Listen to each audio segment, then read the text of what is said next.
Ayoko na ng ganitong buhay. Di ko kayang magpatawad. Talaga kapag binago ni Lord, Gusto ko nang magbago. Ginawa ko naman lahat Hirap na ako sa sakit na ito. magiging faithful na ako. Ang sarap maglingkod kay Ang Lord. lahat daw ng bawal masarap gawin. Nais ko na makawala sa ganitong sitwasyon. Ayoko na! Nagbabasa na ako ng Bible. Gusto ko nang mamatay! Sino bang dapat lapitan ko?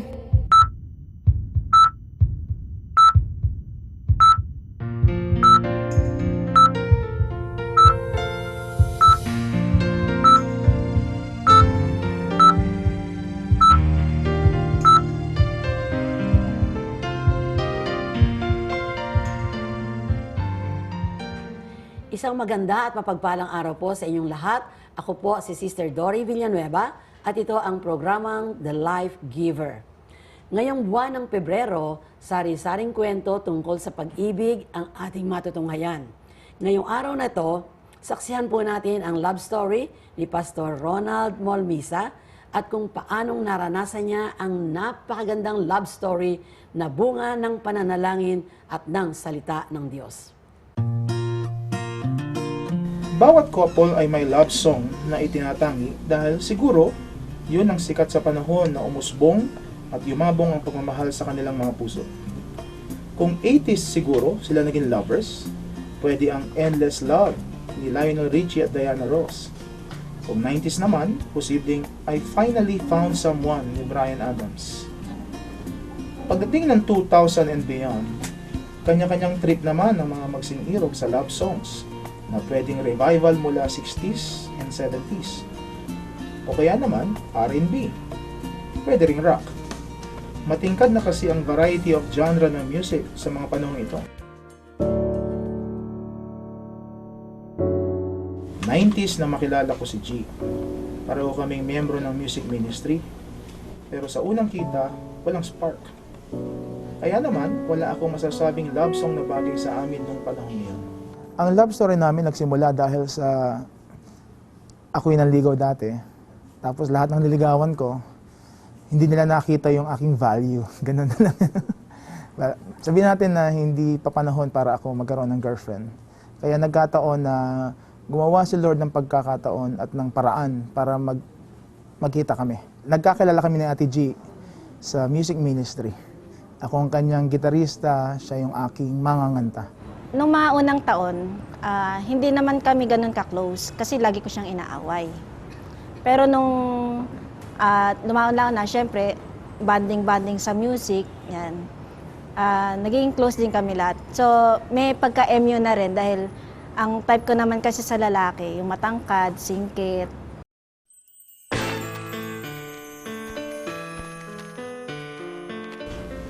Maalaga ang elders namin sa church. Palagi silang may paalala sa mga kabataan patungkol sa love, courtship, and marriage. Natutunan namin ang tunay at mataimtim na panalangin sa Panginoon para sa magiging beloved namin. Maganda na magbukas ng damdamin yung mga kabataan, pati yung mga couple sa elders, para kung may problema, madali silang mapapayuhan, at kung mayroong mga kailangang ayusin, may mediator ba? Kaya pag nag-aaway kami, maraming mga pumapansin, magbati na kayo. So, importante na yung mga elders, mga leaders sa church, accountable kayo sa kanila para mabantayan at mapanalangin din yung relasyon ninyo. Kaya naman para sa akin, ang pagpasok sa isang relasyon ay dapat bunga ng panalangin. Ganon din si G. At hindi nagtagal, sinagot ng Diyos ang aming mga individual na dasal. Ang bawat isa sa amin ang tugon ng Diyos sa dasal na iyon. Nagsimula iyon sa isang panaginip.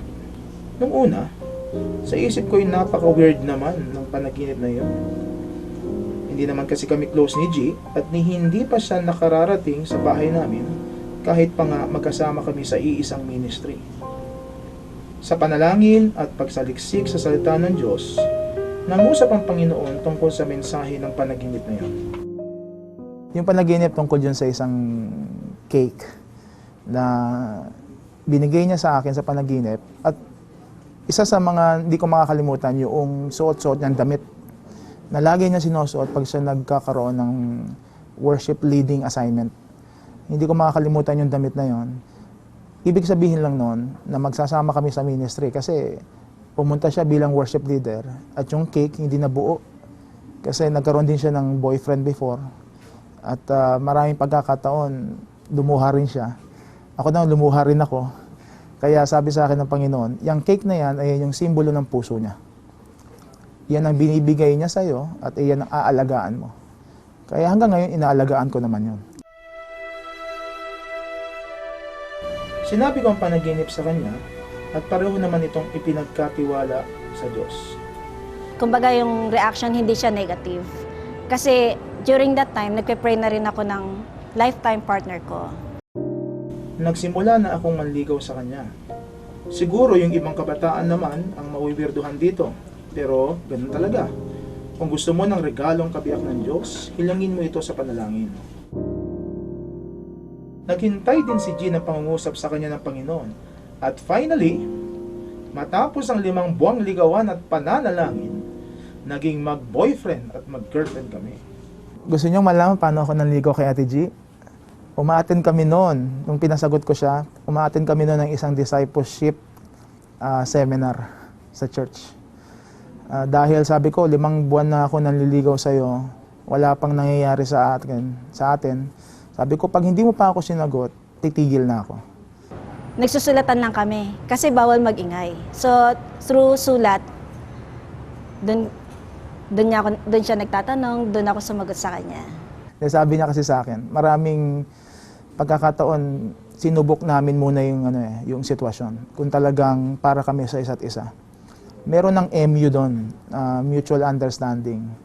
Pero noong September 22, 1999, Binigay ko na rin yung yes ko sa kanya nung time na yon. talagang, I would say, one of the glorious moments of my life. Since then, we planned na papunta sa kasalan. Hindi perpekto ang relasyon namin. Meron ding tampuhan at awayan. Pero lagi, pagmamahal sa bawat isa ang nangingibabaw. Pinag-isa kami ni G sa kasal noong January 8, 2005. Isa ito sa araw na lubos-lubos ang pagpapala ng Diyos sa buhay ko. Patunay ito ng kanyang walang sukat na katapatan. I would like to emphasize na kapag ang relasyon, wala si Lord doon, madaling bubuwal. Pag may problema, pwede kayong mag-away, magkahiwalay. Pero isa sa mga nakita ko na talagang pundasyon namin, si Lord. Pareho kasi gusto namin sumunod kay Lord. Kung sakali nagkakaproblema kaming dalawa, lagi kami lumalapit sa Panginoon. Kumbaga, habang lumalapit kami kay Lord, mas naglalapit din kami sa isa't isa. Isa yon. Pangalawa, gusto kong maunawaan din na maraming singles pati couples, yung maturity. The first 2 years namin sa relasyon, kasi we got married after 5 years, talagang away-bati yan. Pero napansin namin na hindi kami po pwedeng forever ganun. So, importante na yung maturity maisaayos. Emotional, yung hindi lang panay take ng take. Kailangan nag-give ka rin. So, we matured in our spiritual lives. At the same time, yung emotional maturity namin nagsabay. Purihin din ng Panginoon dahil sa kasalukuyan, nakasulat na ako ng mga aklat na gabay pa rin sa mga kabataan tungkol sa love life. Ito ang Love Struck series na pinublish ng OMF Literature. Ibinabalik ko sa Diyos ang papuri sapagkat patok at mabenta naman ang Love Struck series na ito. Siyempre, ang talento ko sa pagsulat ay mula sa Panginoon. At ang laman ng aking mga akda ay hango rin naman sa mga karanasan mula sa akda ng Diyos ng pag-ibig. Ngayon, nandun kami sa punto na I train young people, discipleship, trainings. I also have my Love Struck ministry. I hold seminars sa iba't ibang schools. I write books. I have my online radio program. At marami sa mga ministry partners natin ay natutulungan ko rin. Meron kaming kids ministry. At marami kaming mga ginagawa sa ngayon na kung iisa-isahin ko, mauubos yung oras natin sa kadi-discuss. Pero overall, we enjoy the ministry na pinagkatiwala sa amin ni Lord. Focusing on the younger generation. Siguro masasabi ko, si Ate G talaga ang the one na binigay sa akin ni Lord. Hindi ko nakikita sarili ko nakasama ang ibang babae. Kasi bago ako ikasal, tinanong ko sarili ko, ito bang babaeng gusto kong makatabi pag ako natutulog, makasama sa ministry? At siya yung talagang gusto kong kayakap pag ako'y nalulungkot. Wala akong ibang maisip na ibang babae maliban sa kanya. Kaya sabi ko, hindi ko kailanman pinagsisisihan na siyang naging asawa ko. Ani ko, alam mong mahal na mahal kita, suportado kita sa lahat ng desisyon mo sa buhay, maging sa books, maging sa ministry. Ikaw ang binigay ni Lord para sa akin. So, I treasure every moment na magkasama tayo. Magandang araw sa iyo, Pastor Ronald. Magandang araw po, Sister Dory. At alam ko na marami tayong mga kabataang nakatutok sa programa natin ngayon dahil sa isang sikat na author ang magbabahagi ng kanyang patotoo. Pero bago iyon, pwede bang i-share mo muna sa amin ang iyong kabataan? How was Pastor Ronald Molmisa as a youth? Nerd ba o pilyo? Whatever. Siguro, Sister Dory, gusto kong i-summarize yung aking kabataan bilang siguro palaaral. Dahil ang aking nanay, laging sinasabi sa amin, wala akong ibang ipapamana sa inyo, kahit yung aking tatay, kundi edukasyon. So lahat kami magkakapatid, talagang tutok sa pag-aaral. Wow. Yan. So maraming pagkakataon, tinutokso kaming wag na magseryoso sa pag-aaral. Pero sabi ko, hindi po pwede. Kasi hindi kami ganun kayaman. Middle class family. At ang tanging makapagsalba sa amin, siguro, sa kahirapan, kung meron mang kami nararanasan, yung maging seryoso kami sa pag-aaral. Yes, very good. Congratulations. Talagang dapat sa mga kabataan yan ang ipasok nila sa isip nila yung pagpapaaral sa kanila ng mga Yes. magulang na ang magulang ay nagpapakahirap Yes. para makapagtapos ng pag-aaral ng mga anak. Kaya dapat talaga masigasig ang pag-aaral. Amen. Pareho tayo. Base sa napakarami at napakalawak mong mga interaction sa mga kabataan, ano-ano ang mga top hindrances para hindi nila kilalanin ang Panginoong Yesus bilang Lord and Savior ng mga kabataan? Alam mo, Sister Dory, nagsiseminar ako sa iba't ibang mga churches since 2006 yung aking librong Love Struck. Palagay ko, kailangan natin solusyonan yung pamilya. Kasi marami tayong mga kabataan lumalaki sa pamilyang wasak.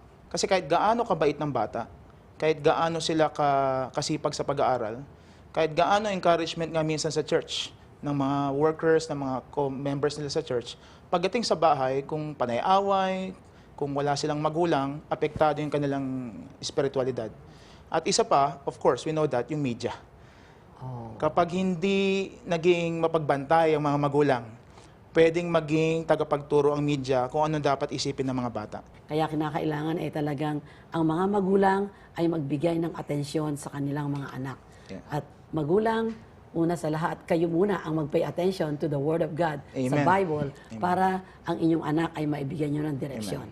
Ngayon sa aming pong mga viewers, bibitinin muna po namin kayo. Diyan lamang po kayo dahil magbabalik po ang The Life Giver. Kasama pa rin po natin si Pastor Ronald Molmisa.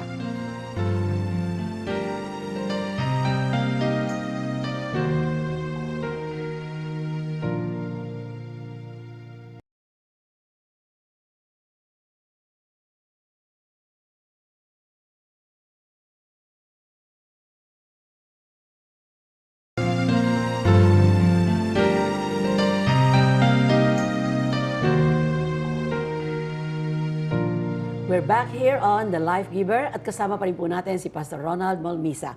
Maganda ang patotoo ng love story ninyo ni Sister G. No? Pwede bang bigyan mo kami ng ilang halimbawa kung ano ang ginagawa ng isang born again na manliligaw na sana ay ginagawa din ang hindi born again? Prayer ba o ano pa ito? Kung sa panliligaw po bilang lalaki, palagay ko yung panliligaw na formal at maayos, ipagpaalam sa magulang kung manliligaw. Mahirap po kasi na, alam niyo yun, sa kanto lang. Kaya sabi ko nga, well, joke po ito. Hindi po tayo asot pusa na parang sa kanto lang nagkikita din, nagliligawan. Kaya importante, sa bahay. Yes. Tsaka kung magpapaalam po, talagang kung kailan sila aalis, kung kailan babalik, alam po yan. Kasi ako po, matagal na po ako sa youth ministry. Marami po lumalapit sa aking mga magulang. Ang kanilang mga anak, hindi nila alam kung saan pupunta. Kaya sabi ko nga, isang joke na naman, nagpaalam kahapon ang balik 9 months after na. Kasi nanganak na. Oh. So mahirap po yan.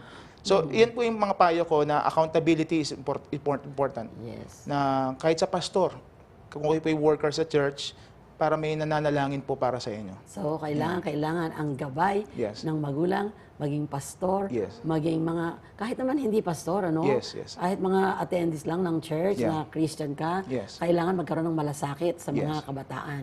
Yeah. Yun, kapag nananalangin ka at nanghihingi sa Lord ng confirmation patungkol sa babaeng iyong nililigawan, how do you differentiate between the genuine Word of God and your own emotions? Baka kasi may mga kabataan pipili ng verse na bagay sa panalangin. No?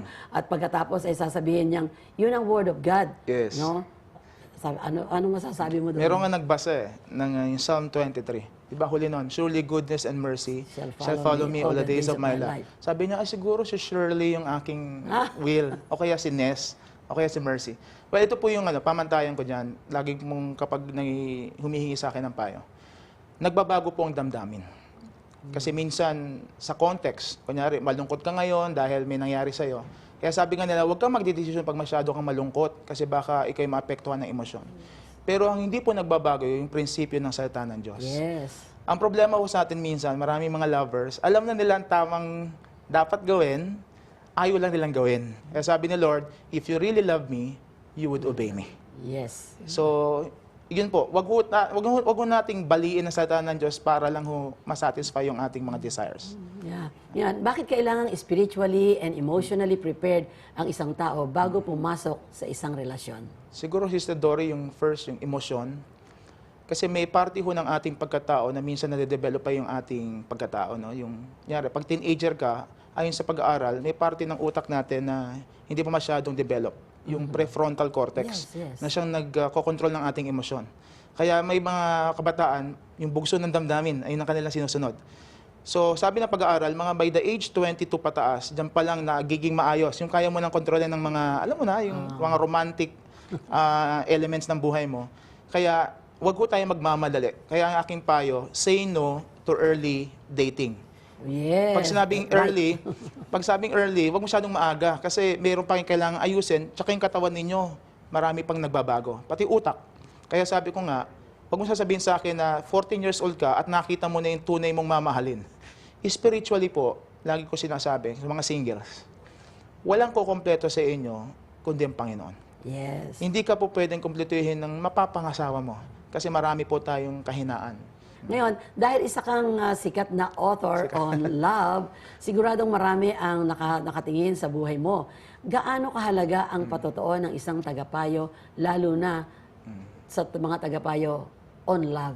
Kailangan po ng tagapayo na malalim na relasyon sa Panginoon kasi people can smell a fake.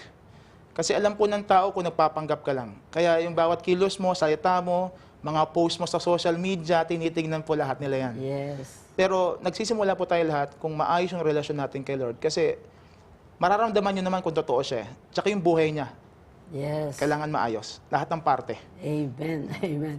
Ngayon, based on popularity of radio programs, on love advice, masasabi mo bang seryoso ang mga tao sa paghingi ng payo tungkol sa pag-ibig? Totoo po yun. Kasi mga authentic pong mga needs at real and heartfelt needs po yan. Nagkakataon lang po na minsan, di pala minsan, maaring madalas, sa iba po nila hinahanap yung pag-ibig. They find love in all the wrong places. Is there a formula na to have a successful love life? Pagdating po sa formula, iba-iba ho kasi ng tao, iba-iba ng konteksto. Siguro po, I would just say na may mga prinsipyo. Yes. Pero wala pong one size fits all na parang ito nangyari sa akin, mangyayari rin sa'yo. Oh, yeah. May mga prinsipyo pong Biblia, balikan po natin yung prinsipyo ng Biblia pagdating sa pag-ibig. Starting point siguro po yung 1 Corinthians chapter 13. Yes, gusto kong sabihin ito, no? 1 Corinthians chapter 13, verses 4 to 8. Love is patient. Love is kind. It does not envy. It does not boast. It is not proud. It is not rude. It is not self-seeking. It is not easily angered. It keeps no record of wrongs. Verse 6, Love does not delight in evil, but rejoices with the truth.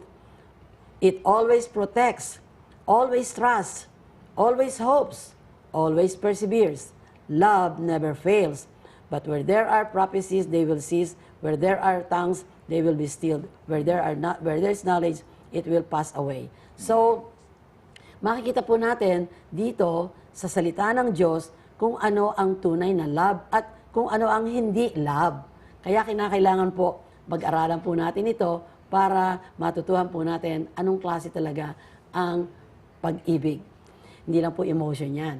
Ngayon, bilang panghuling pananalita para sa mga nanonood ngayong oras na to, paano mo isa-summarize ang mga payo mo sa iyong mga love struck series? If you would allow me, Sister Dory, ito po yung aking mga libro. Yan. Yung una, yung Love Struck White, love mo siya, sure ka ba? Ito po yung intended for students, singles, high school, tsaka college. Ito po yung singles, yung Love Struck Singles Edition. Yung mga issue ng mga singles, yung mga gusto na mag-asawa, yung mga nanggaling sa relasyon tapos na heartbroken, kaya move on din pag may time, sabi nga nila. And then ito po yung pinaka-latest, just released this September 2013, about mga sex issues, sex questions. Sa lahat po na ito, lagi ko po sinasabi na ang aayos po ng love life natin, walang iba kundi si Lord.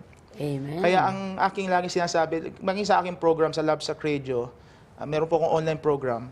If you want your love life to be truly good and worry-free, you must find yourself love-struck with the Lord. Siya dapat ang first and endless love mo. Ayun po yung summary ng aking mga mensahe. That's very perfect. Talagang ang una dapat talaga ay Amen. ang Panginoon. Kasi sa Panginoon, hindi ka magkakamali. Amen. Ayan. Kaya dito po ay meron akong babasahin isa pang scripture. Ang sabi po ng Proverbs 16 verse 3, "Commit to the Lord whatever you do, and your plans will succeed." Amen. Talaga po tayo po ay plano ng plano sa buhay natin, pero ang tunay po na nagbibigay ng direksyon sa atin ay ang ating Panginoong Hesus. Kaya po, kinakailangan magkaroon tayo ng tunay na relasyon sa Panginoon at ang salita po ng Diyos ay ating pagbulay-bulayan araw-araw para makita namin at magawa ang kalooban ng Panginoon. Ngayon, sa amin po mga taga-subaybay, samahan niyo po kami ni Pastor Ronald Bombisa na manalangin mamaya. Magbabalik po ang The Life Giver pagkatapos lang ng ilang paalala. Stay tuned.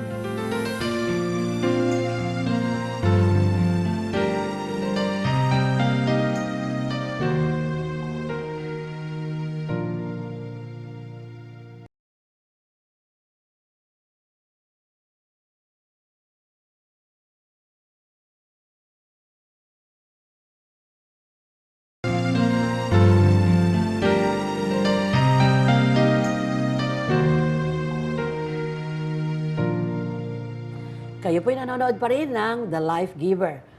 Pastor Ronald, maaari bang samahan mo ako sa ating pananalangin? At sa lahat po ng mga nanonood ng programang ito, niimbitahan ko po kayong makiisa sa aming panalangin. At ang ating pong panalangin ay pakikinggan lamang ng ating Panginoong Hesus kung tayo po ay tunay na anak ng Diyos. Ang sabi po ng banal na kasulatan, ang tumatanggap lamang sa Panginoong Hesukristo bilang Diyos, Panginoon, tagapagligtas ng kanyang buhay, sila lamang ang ginagawang anak ng Diyos. Kaya po sa oras na to, tanggapin po natin ang ating Panginoong Hesus sa ating puso't buhay. At bago po natin matanggap ang Panginoong Hesus, kinakailangan po magsisi tayo ng lahat ng ating kasalanan. Kaya po tayo mananalangin at kung sinusuko po ninyo ang buhay ninyo sa Panginoong Hesus, hinihiling ko po na tayo ay yumuko at pumikit at tayo po ay sumunod kayo sa panalangin ito.